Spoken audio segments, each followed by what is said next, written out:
It's a tricky thing to go on record commenting on gender politics because my feelings change. And when I'm deep in the very free creative space of writing a novel, I feel that I somehow come to occupy not a pure, but a very me part of myself, like a kernel of my own essence. And in that space, my thought is less gendered.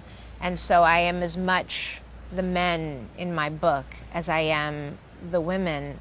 Although, of course, in real life, I am a woman. And to write into the experience of the narrator, I was probably drawing on some of my own experience. And it didn't take place in the 1970s. I was a child then.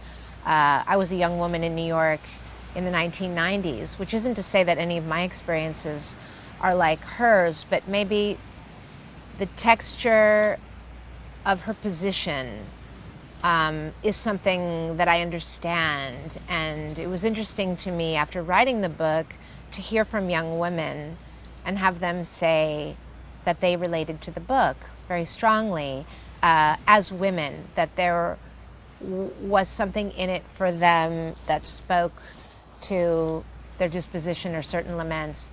But then when men read the book, they think it's about motorcycles and velocity and industrial history and violence and war. And it's all those things at once. In terms of where we're going in the art world, maybe I should point out that there were some very incredible female artists in the 70s.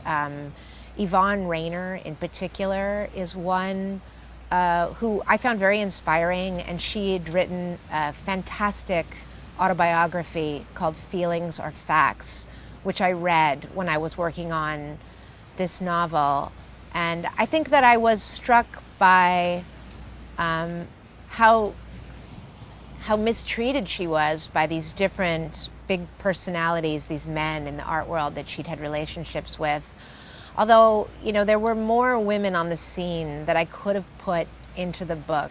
But I put into the book the people that I believed would surround this young woman. And you can't do everything. So in a certain way, I'd like to believe that the 70s were an okay time for women, although we know a lot more about Robert Smithson than we do about his wife, Nancy Holt, who was also a great artist, for instance.